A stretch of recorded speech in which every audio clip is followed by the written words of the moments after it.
So over the last couple of months, I've shared with you guys and kept you up to date with our family's, just personal test and trial of faith.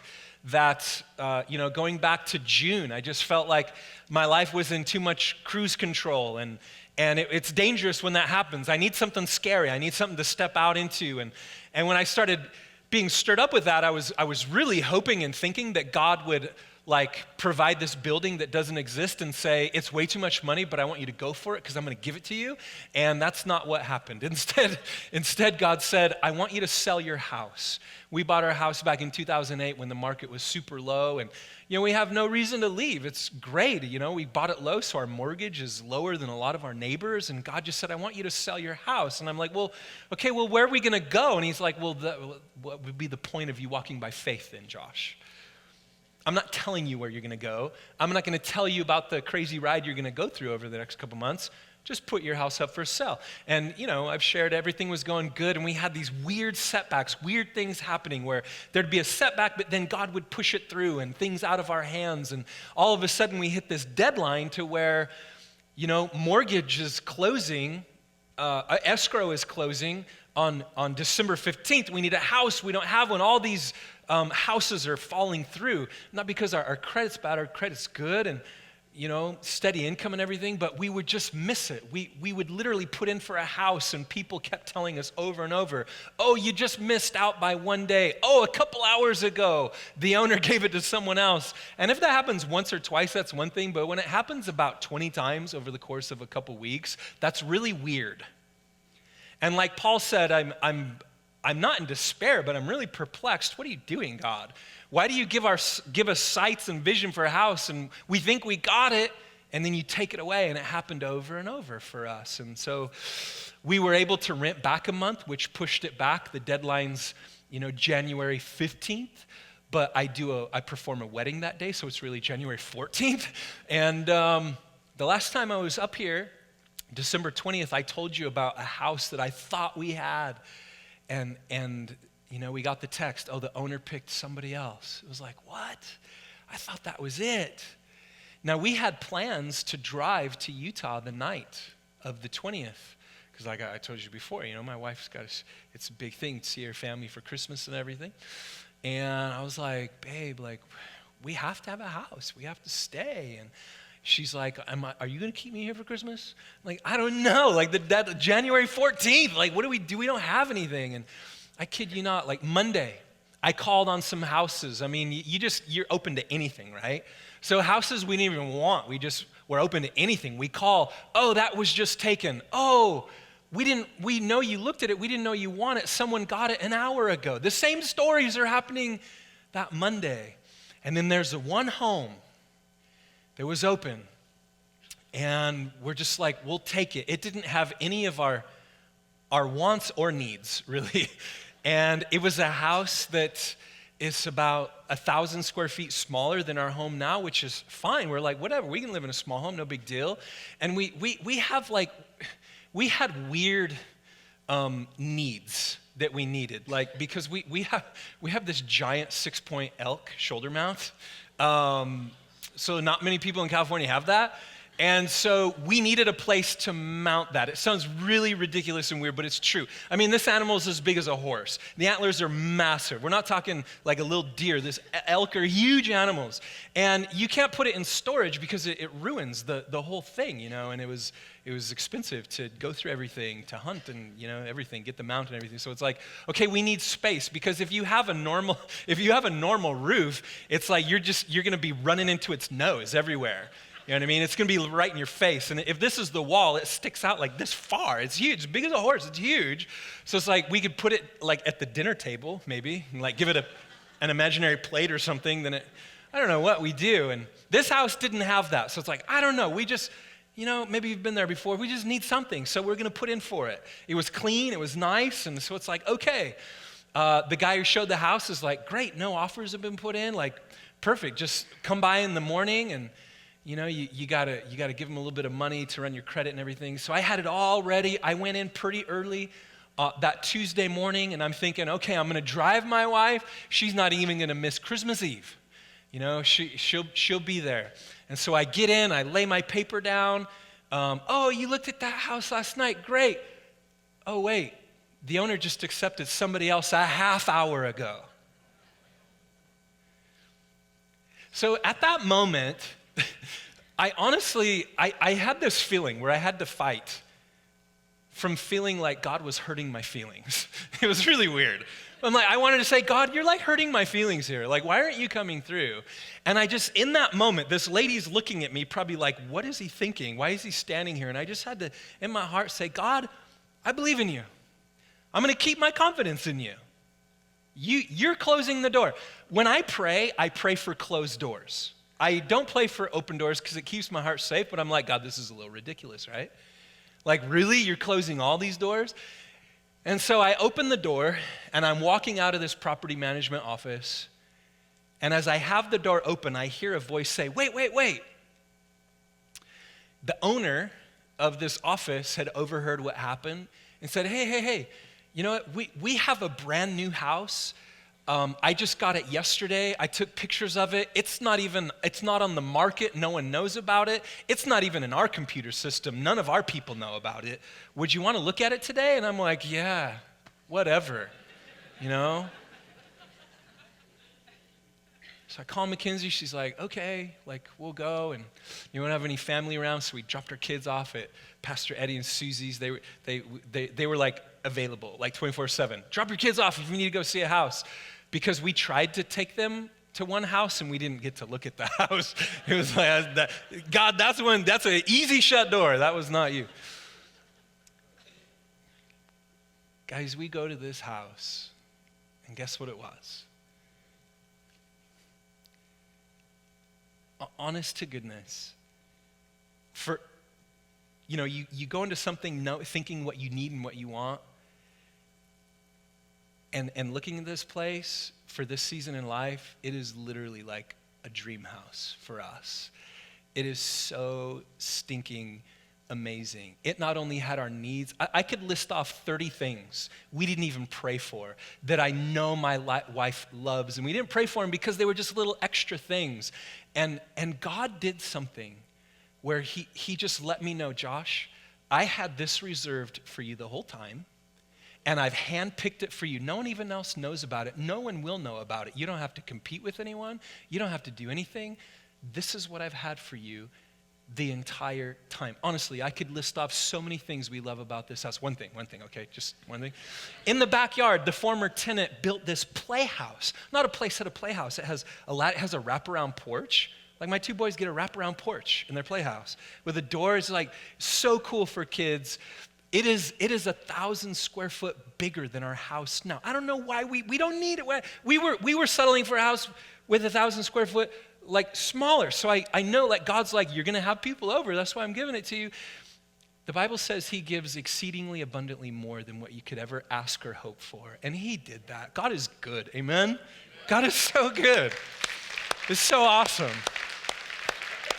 So I have this moment where I'm like, God, why are you hurting my feeling? To like in an instant, him going through a process where he's like, you are my son. You're not just a servant, you're a son. And I've handpicked this for you. Because I had to teach through these verses, Hebrews 11. He's a rewarder of those who diligently seek him. Without faith, it's impossible to please him. I was tested in that. And you might think a little home, okay, shut doors. Well, it was like 20 shut doors.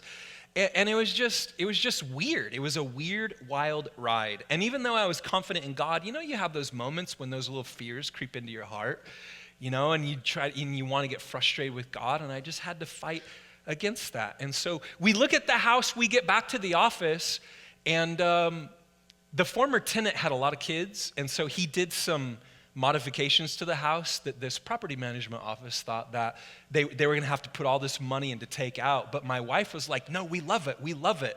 And so these people really started to like us because they realized we're going to save them money. We're talking to the boss of this company. He sends his head of construction to the house, and we're able to handpick. It was like we were buying a house. We're only renting it. It was like we were able to handpick all the changes we wanted to a rental, to where we have this paint at Sherman-Williams. It's called Mackenzie's Magic. okay? No kidding. It's like this nice natural, think like Fixer Upper, Magnolia Farm, that like natural color. And it's called Mackenzie's Magic. Check, it's really sweet color. We get that in our house to where Mackenzie just starts making these requests where she's like, the cupboards are all nasty. Can you sand those down and paint them white so I can kind of have a farmhouse kitchen? Yeah, sure. What?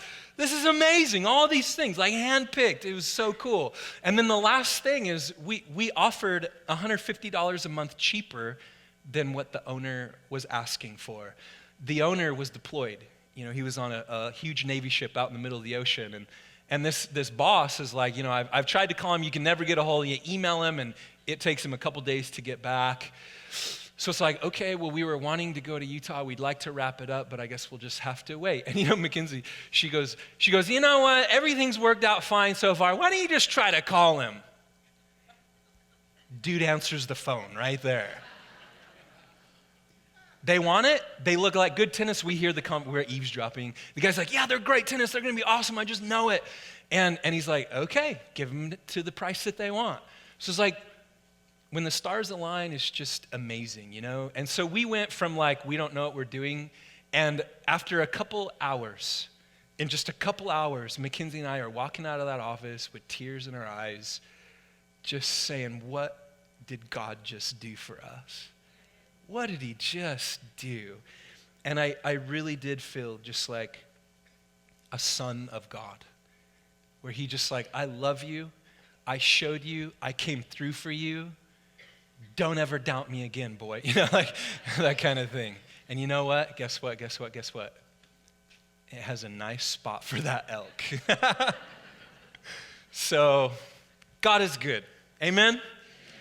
He'll come through for you. He will. He will come through for you. So now in a couple days, the moving will begin, which that'll be a joy, it'll be fun. So with that, we get back into our text, looking at this great chapter of faith. Last time we were together, we looked at faith in the beginning of human history. The first examples of faith recorded in the Bible from Abel and Enoch and Noah. Now we're going to look at faith in the patriarchs. Primarily, we're looking at Abraham today. Abraham, he's known as the father of faith. He's so important. His name is mentioned 74 times in the New Testament alone. I dare you to try to count his name in the Old Testament. It's too many. You'll give up after like 30 minutes. Important guy. In verse 8, we're going to learn about his call. Check it out with me. Hebrews 11, verse 8. By faith, Abraham obeyed when he was called to go out to the place which he would receive as an inheritance. And he went out not knowing where he was going. Now, I just want to read to you the quick account of his call. It's Genesis 12, verses 1 through 4. It says, Now the Lord had said to Abram, Get out of your country, from your family, and from your father's house, to a land that I will show you. I will make you a great nation. I will bless you and make your name great, and you shall be a blessing. I will bless those who bless you. I will curse him who curses you. And in you all the families of the earth shall be blessed. So Abram departed as the Lord had spoken to him, and Lot went with him. And Abram was 75 years old when he departed from Haran. You're never too old. 75, you're never too old. This dude was too old. David was too young, 15. Age is not a factor for God doing great things through your life. Now, what God is doing is he's setting his plan of redemption in motion. Abraham was a Gentile, but he would end up becoming the father of the Jewish nation. Through his seed, a nation would be birthed, because out of that nation, a Messiah would be born who would die for the sins of the world. So God is setting his plan to win humanity back, and Abraham has a huge starting point for that. Abram, he's a city boy. He's from what's called the Ur of the Chaldees. It's in modern day Iraq. Archaeologists have uncovered this amazingly sophisticated, advanced civilization for that time. You study it on your own. It's amazing the things they've discovered. Where you think people lived all primitively back then, it was amazing. So he's from a place of education. He's an idolatrous Gentile. There's no logical reason why God would reveal himself to him. But can't we all kind of say the same thing? Why would you reveal yourself to me, God? And this was a big part of God's calling. God spoke and he says, you need to get out. Get out of, and then get into something else. When God calls you, isn't this familiar? When he first called you, for many of you, he said, you have to get out now. I'm calling you out before I call you into. But you got to leave. God says, I want you to leave the place where you're at, Abram. It's like, well, okay, where am I going? Well, it wouldn't be a journey of faith then if I told you. Just leave. I'll show you along the journey. I will show you. So Abraham becomes the father of faith. He's the prototype for us. It says he went out not knowing where he was going. So he had to leave what he knew, everything comfortable. His city, his culture, the life that he was building without God's involvement. That's the key. He had to get out of that. Now, guys, think about this in context to your own life and journey of faith. Jesus said in Matthew 16, verse 24, if anyone desires to come after me, let him deny himself, take up his cross, and follow me. You see, Jesus does not let us set the rules or determine the boundaries of what it means to follow him. He lays it out clearly. Deny yourself, take up your cross, then you'll be following me. My translation, you got to get over yourself, and you got to get over your own agenda.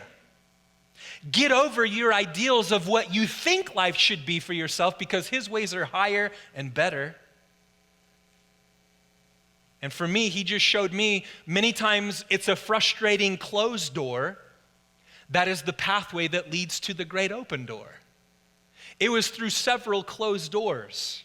If I would have been to that office a half hour earlier, we would have settled for something and we would have lived and loved God, but we just feel so blessed now.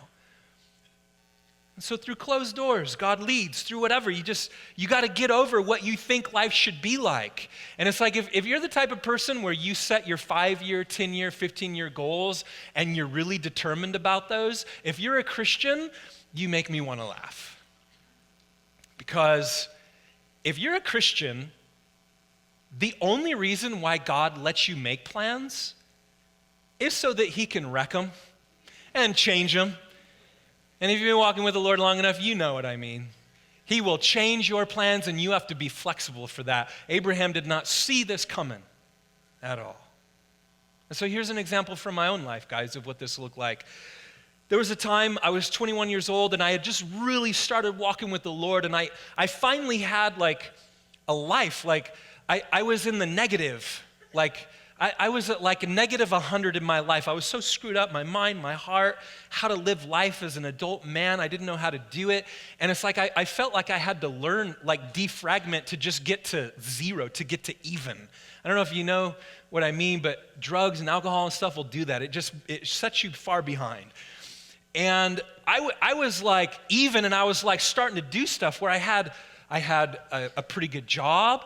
I was going to school. I was living in a city near Salt Lake City, and I was in a couple basketball leagues, so I played basketball 4 times a week, just regularly, and I had it all balanced out. I went to church on Sunday, opened my Bible, was totally content just hearing the word and worshiping and going home, and God started to stir me up for more. And I just started to become passionate about the word. Like I needed to tell people what was in it because people weren't living by it. And don't you know how awesome this Bible is? It's changing and shaping me, and I can't help it. And as that was happening, I felt this call to ministry, and it really freaked me out because I didn't feel churchy enough, or I don't know, I had this stereotype of church people, and I didn't want to be one, I guess. And God just had to work on me, and make me okay with my call. And all of a sudden, the opportunity that opens up for me is my uncle, who's in a small country town 2.5 hours away from where I was living, says, hey, in our town of about 40, 50,000 people, there's not one youth leader in any of the Christian churches. Huge Mormon culture, not one youth leader. There's a small group of kids. Do you want to drive out and start teaching them? It's like, wait, well, it's 2.5 hours one way. And God just put it in my heart and gave me vision, and I couldn't escape it. And he's like, just go. And it made no sense because it wrecked my school schedule that I thought I had all down, and it wrecked my basketball, and it wrecked, I had to ask for work off, and I didn't get paid. Nothing.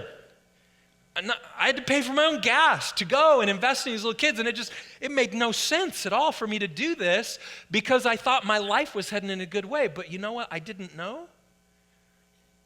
My future wife was attending that church, and I hadn't met her yet. And what didn't make any sense at all to my life plan of me getting ahead, God made it clear over time. And so you need to know this. Walking by faith and taking steps towards faith in God always leads you to love relationships, ultimately with Him. God will always be on the other side of that step of faith, and you will have a deeper revelation of His love for you. But it also leads you to great people that will love you in your life. In this instance, it was my bride.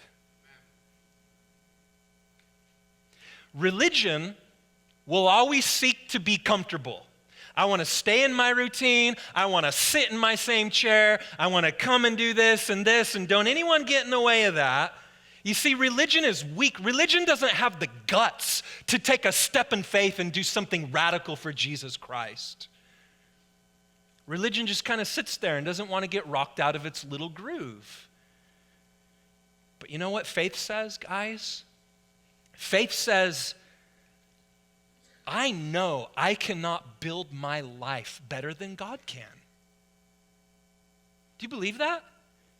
You cannot outdo what God can do for you. Many of you have lived that. If you're like me, I was a total screw up. I couldn't get anything right before Jesus came in my life. I knew I was a failure. Maybe some of you had a little bit of success in the world. It's harder to break through for you, but if you can relate, I didn't get anything right. God has totally helped me to outdo myself. And whatever life you think you can do by yourself, it is nothing compared to what God can do. He will totally help you outdo what you can do by yourself. Do you believe that? Amen? He will. If you believe it, then you got to get out like Abraham. What is he calling you to step away from? Get out. Leave behind. If you believe he can do that for your life, then prove you believe it. What do you got to leave behind? You know, Abram, he had to leave some idols behind. He had to leave his job, his home. He had to begin to walk by faith. And you know what this made him? To step away from his plan and his life into the unknown. It made him, the Bible calls him this in verse 13, there's a special word for us, we're pilgrims. Now you can be content on being a Christian and you'll go to heaven and you believe Jesus died on the cross for your sins and you've embraced that and you believe you're only going to heaven because of him. That's great. But I want to be called all the things the Bible wants to call me. Not just a Christian, I want to be a disciple. I want to be a pilgrim. Pilgrims are special.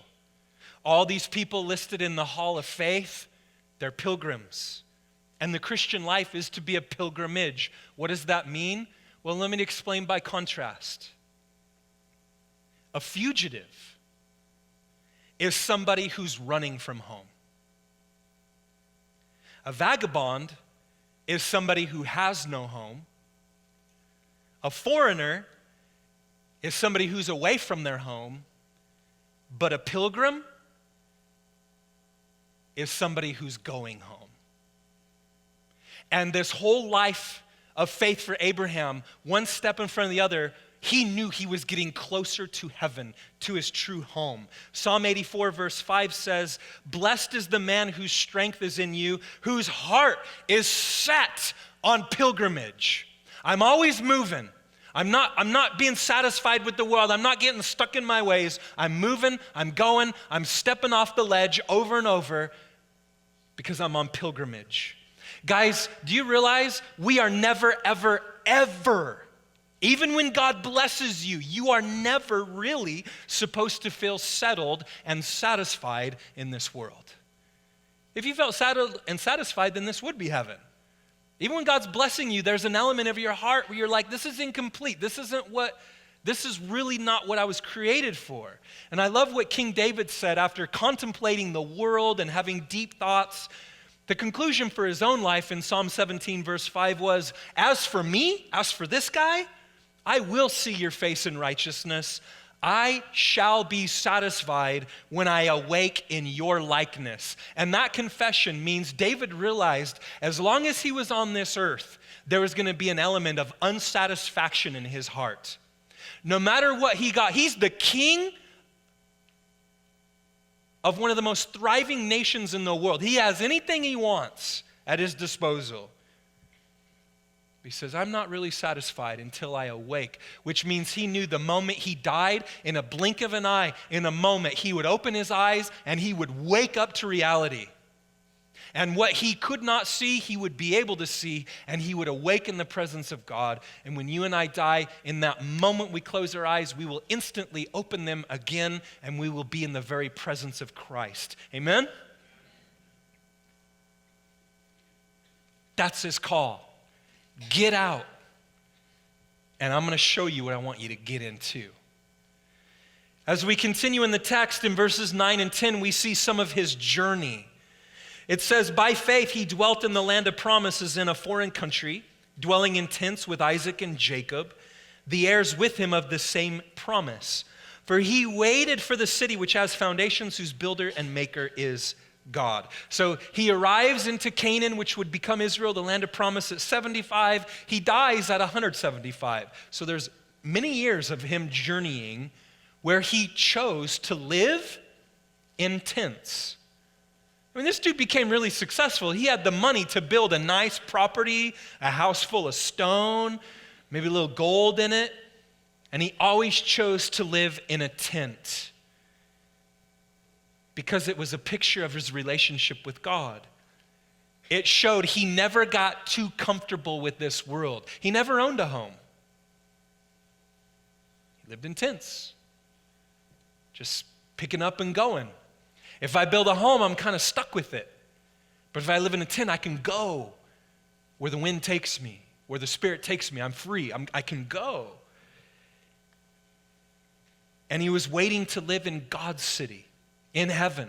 He believed that was legitimately true, that there was a real place he would be able to see and touch and streets to walk on one day. He believed that was real. And so when he arrived to the land of promise, when he first got there, this is awesome. Genesis chapter 12 tells us the first place he chose to set up his tents was between the cities of Ai and Bethel. And he did this on purpose after he found out the names of these cities. You see, Ai means heap of ruins. Bethel means house of God. And he looks at his life and where he's at. I'm on pilgrimage. My tent is going to lie right in between. And in a sense, that's where we all are at in our pilgrimage. Somewhere in between that heap of ruins, for some of you that God called you out of, and you're journeying towards the house of God. Amen? This was a man of faith. This is where I'm at right now. And I can't see it yet, but I'm on my journey. And you know what? Wherever Abraham set up his tent, he also set up an altar to worship God. He was a man of the tent and the altar. That's kind of his claim to fame. It's not really significant when you consider Moses got a Red Sea parting before him. Abraham didn't get that. No fire from heaven. There was no Goliath, no giants to kill. There's nothing really grand and spectacular about Abraham's life, except he's known as being a man of the tent and a man of the altar. But that is very significant as an example for you and me, because the tent represented his relationship to the world. He didn't think too highly of the world. But the altar represented his relationship to God. And he kept those two things in view through his whole life. He ends up building a sweet business. I mean, the dude has enough money where he has almost 500 workers working just for him. He had a lot of land. He had a lot of livestock. God blessed him. He becomes one of the wealthiest guys in all of Canaan, but he held on loosely to those things. It never trapped his heart. He never got twisted in his heart and set his heart on the things God was blessing him with. He kept his eyes on heaven. The point is that he became successful in this life as he walked by faith. I'm not saying God's going to make us all rich. He'll choose to make some, but maybe not others. But there's an element of great success and achievement, even in this life, when you walk by faith, because he's a rewarder of those who walk by faith and seek him. And the reason why Abram became so successful is because when God is the builder and maker and decision maker for your life, it's going to be good. I mean, he's pretty good at what he does. He's a professional, ladies and gentlemen. And the more God gave to Abram, the key to why God never took those things away is he never let the blessings become his idols. He never let those material things get too important, and so God never had to take them away.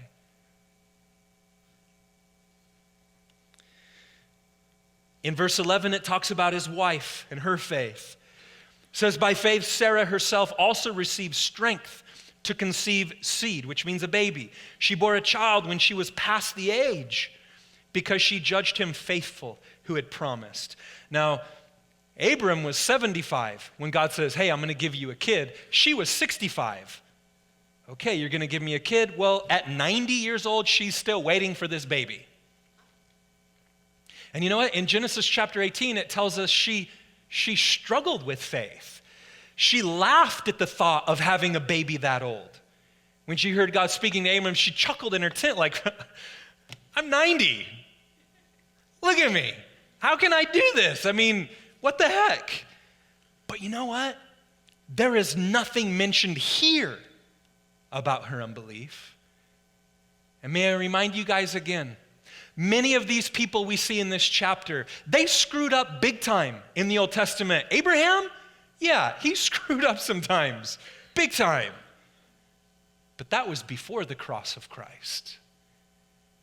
You see, Hebrews 11 is written after the cross and after the filter of the cross, and all the mistakes that they would carry with them got buried at the cross. And the same is true for you. God does not and will not remember your lapses of faith in him.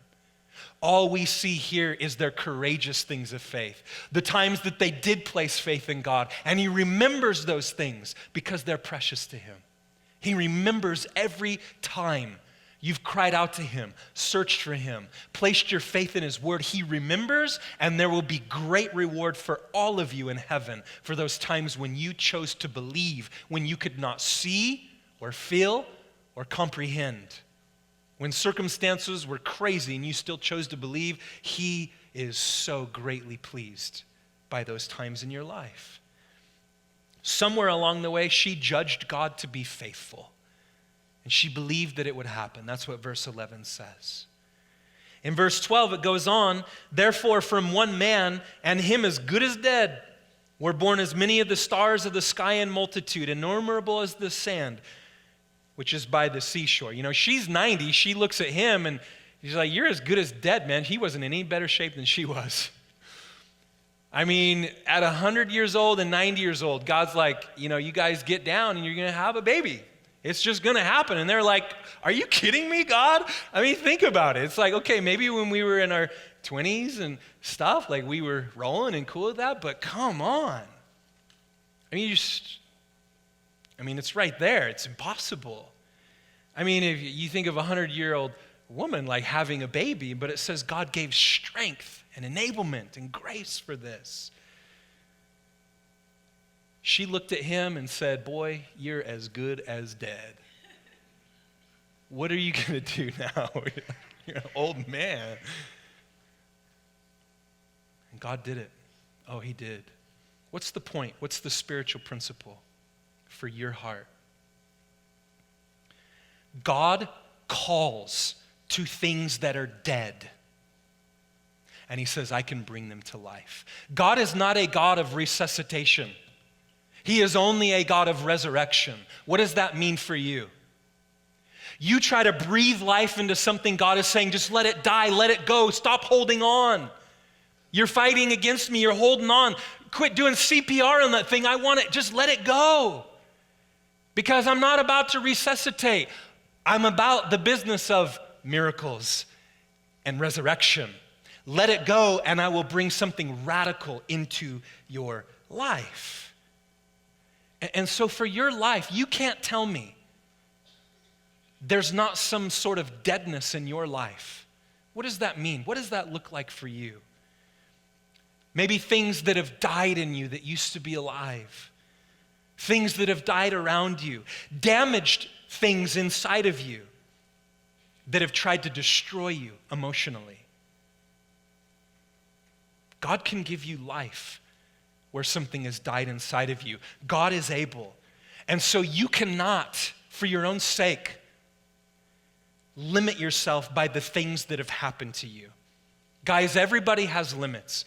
People complain about their childhood. Oh, if my dad was this or that or didn't do that, or if I didn't have this uncle, or if I would have been born here or had a different coach, or what is people getting all these crazy things. If I could have been born there, if I could have done this. When you think about, everyone has limits, okay? When you think about them too much, you will trap yourself in your own prison. You will handcuff yourself and limit your life because you're so focused on the limits of what holds you back. Abraham saw the limits, very limited. God was calling his body to do something it couldn't do. But he said, you know what? I'm not going to think about or act upon my limits. I'm going to trust in what God has said. I'm going to trust in who he is. Don't get stuck thinking about your limits. Oh, that could quench the Spirit of God in your life. A life of faith is exciting because it eliminates all the limits in your life. It gets rid of them. Guys, the only thing that can limit God in your life is unbelief. It's impossible to please him without faith. God can override anything. He can override any experience, any abuse, any mistake. He overrides it all. You have to believe he has the power to do that for yourself. It's a matter of faith. And so it really, for all of us, it comes down to one and only one thing. Who is God to you? Because he could be different to the person sitting next to you. And who God is to you defines and shapes your entire destiny for eternity. Your definition of God doesn't define him. You can say all the false things you want about God. It doesn't change him. It affects the person. Who's on the throne at the end? Who gets the last call in the end? What you do with God shapes you, defines you, determines you. And it all comes down to who he is. That's why it's so important just to know him. And if you don't know him very well, you can't put faith in him. I mean, you can't put faith into something that's only an abstract concept. If your concept of God is kind of abstract and just kind of theoretical and in principle, then your faith will be abstract. So God has to become so concrete and tangible and absolutely knowable to your life. It will determine everything for you. Because when you know God, you won't have to know anything else. When you know God, then you know he can do anything. In a moment, he can flip the scripts and do something awesome. So when you know God, you don't really let your heart look to anything else. You don't need to. How much you look to God versus how much you look to other stuff or things for help, that's the barometer where you can test yourself to know what you really think of God. It's easy to say one thing, but how much you look to him and depend on him and talk to him when things are falling apart, that shows what you really think of him and his ability. So we're constantly faced where we have to remind ourselves who this great king of the universe is. And we can't lose our sights on that. Look at verses 13 through 16, this amazing proclamation about these people. It says, "These all died in faith, not having received the promises, but having seen them afar off, were assured of them, embraced them, and confessed that they were strangers and pilgrims on the earth. For those who say such things declare plainly that they seek a homeland. And truly, if they had called to mind that country from which they had come out, they would have had opportunity to return. But now they desire a better, that is, a heavenly country. Therefore, God is not ashamed to be called their God, for he has prepared a city for them. It says if they would have started thinking about the country they came out of, they could have been deceived to go back into it. And one of the great themes of Hebrews is not to go back. Faith does not look backwards, faith looks upwards.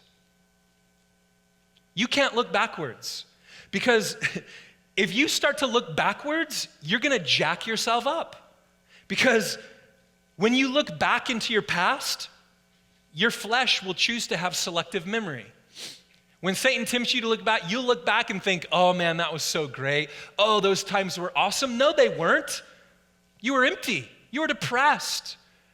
You had a filthy stain of sin covering your heart.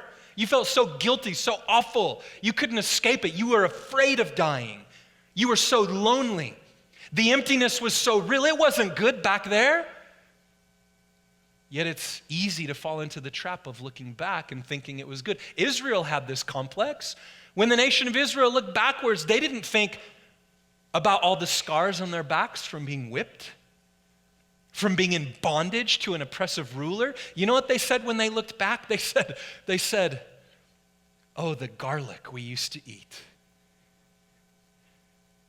Come again? Really? You see, they jacked themselves up. Oh, the onions. We haven't had grilled onions in a long time.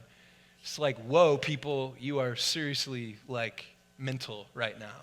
If you don't remember how empty you were and lost you were before God got a hold of you, you know?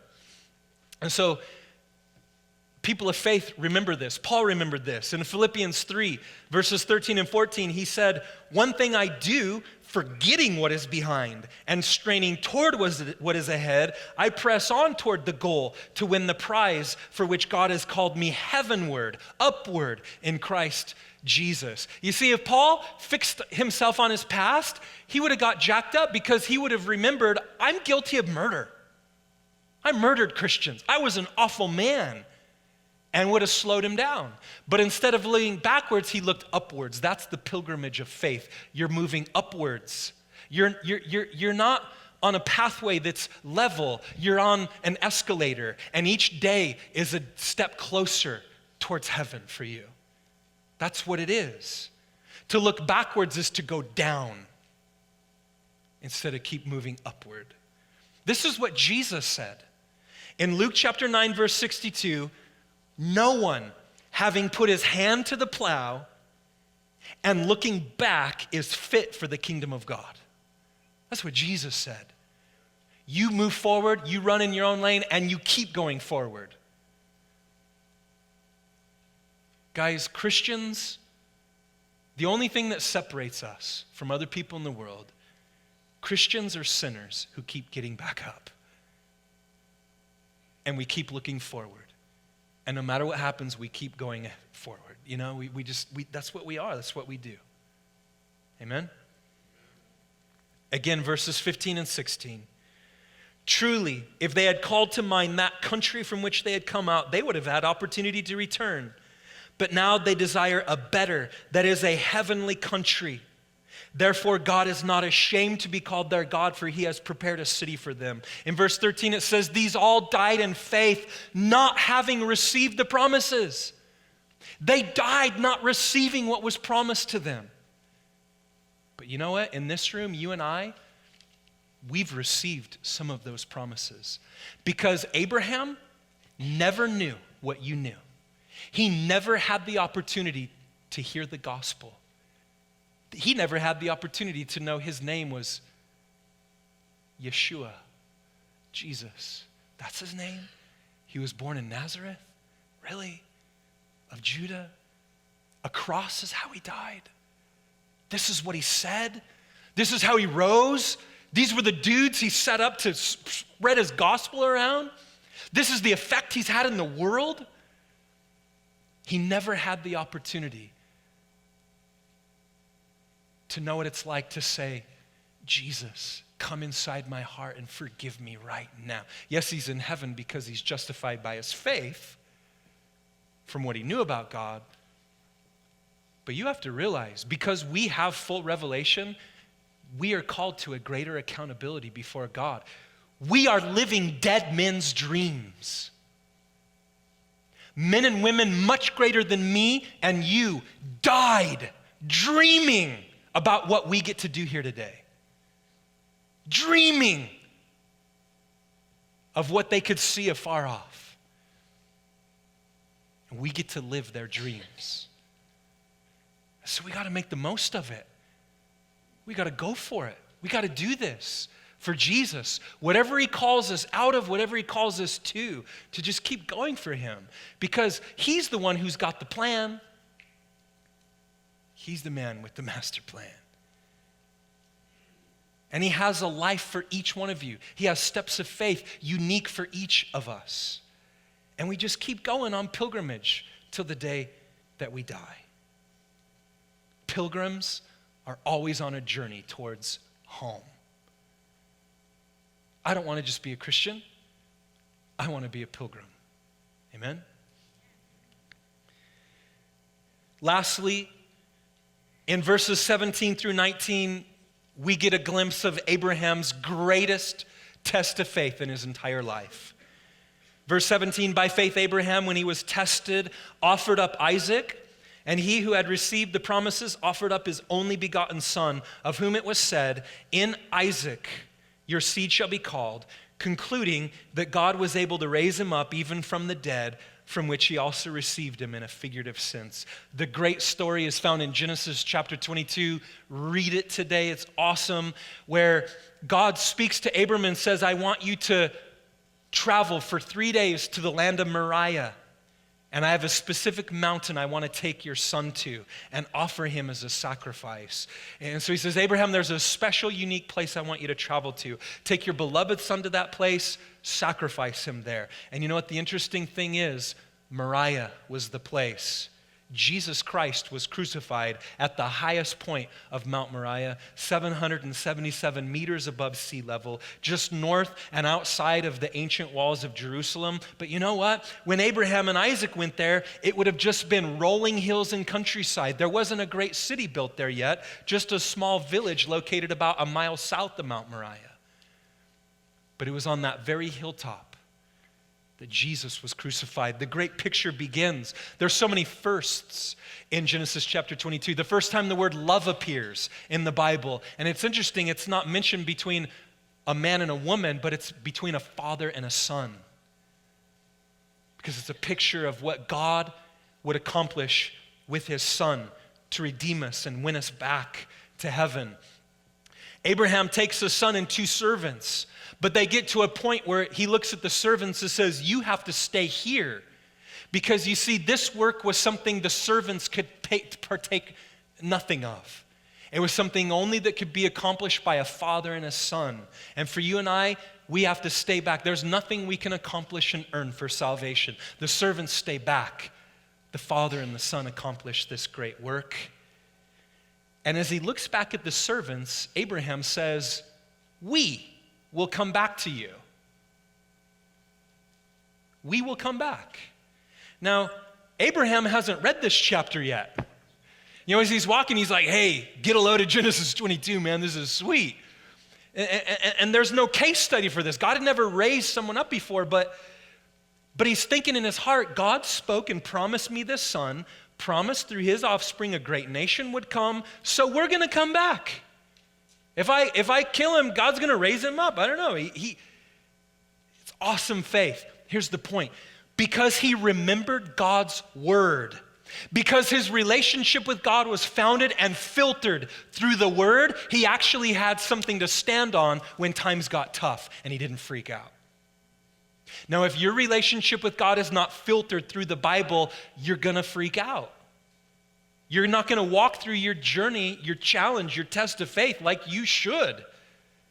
But he said, I know what God said. We're coming back. That's a great faith. Great faith to say, I'm going to take a knife to my son. That's crazy. That's crazy. And if he's dead, well, we're coming back. This is what God said. I believe it. Gnarly faith. Abraham knew it was impossible for God to break his promise. So if he killed Isaac, he figured God's going to bring him back. And there's so many pictures. Just as Jesus carried a cross up the hill, Abraham placed the wood on his son Isaac's back. Isaac was about 30 years old, around the same age of Christ. His dad was over 100 years old. The son could have easily ran away like pop and ran away if he wanted. But he showed willful, loving surrender to his father's will. And the pictures go on and on. Two sons walking up the same hill. And you know the story, Abraham gets like this. And God says, Abraham, Abraham. My translation, don't. I'm not this sadistic God. It's just a test of faith. You're not going to kill him. And then in that story, it says God will provide himself as the lamb one day. God would provide himself, and the picture and the typology was all set. That God became flesh to sacrifice himself for the sins of the world.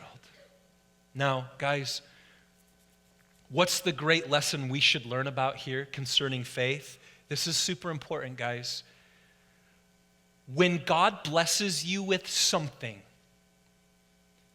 he's then going to test you regarding that thing. Okay?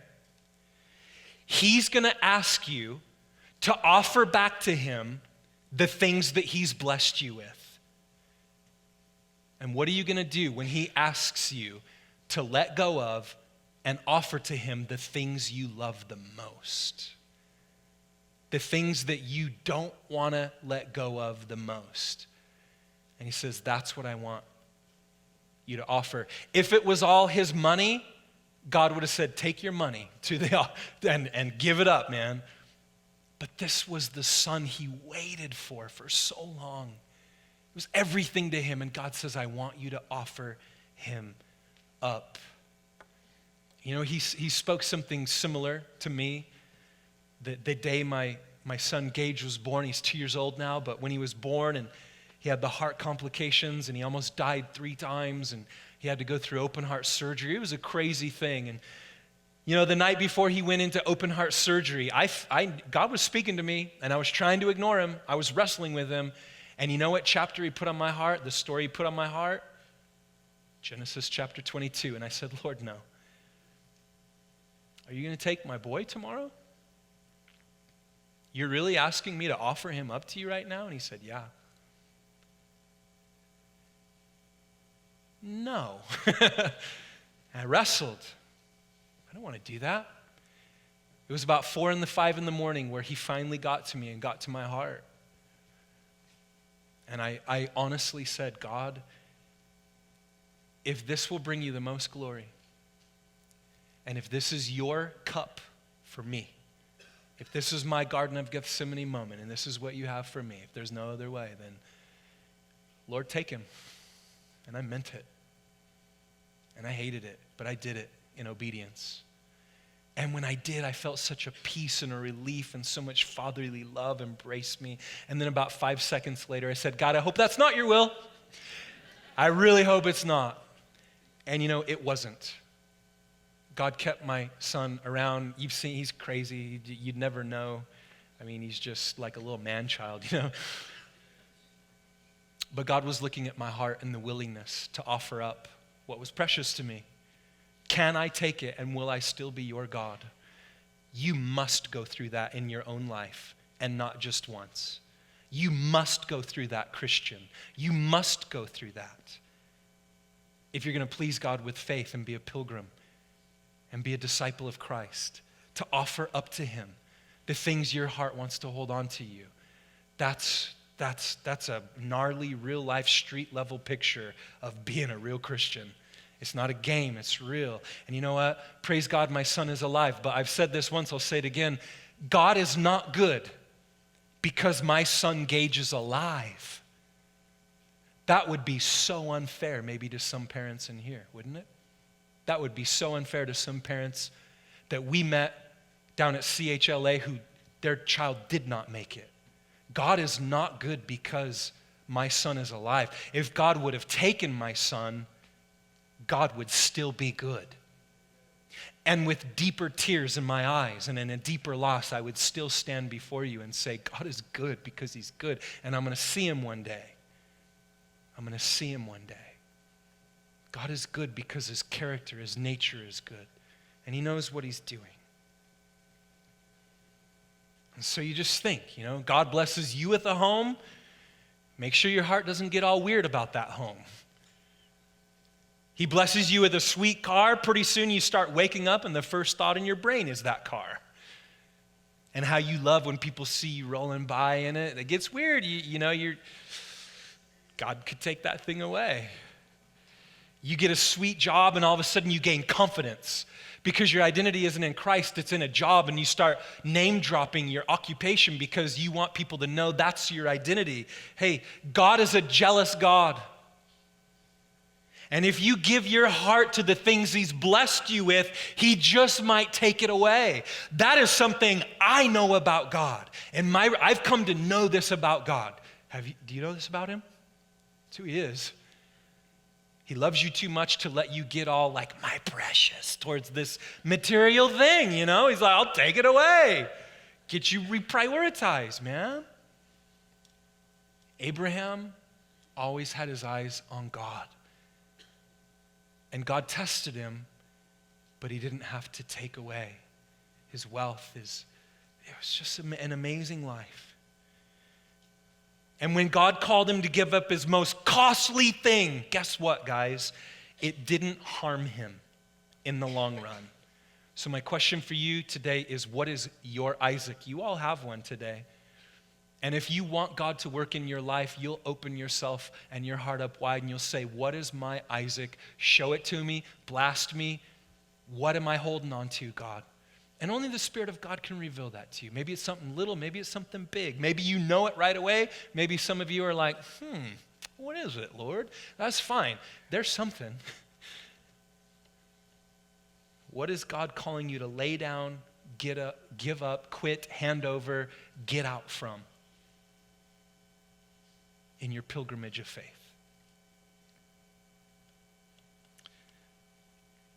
Give it to him. He'll bless you. He won't harm you. And remember, guys, you don't need faith if it's going to be possible by yourself. We're not talking about the realm of what you can do in your own strength. We're talking about a radical, spirit-filled life. True faith always involves improbable circumstances.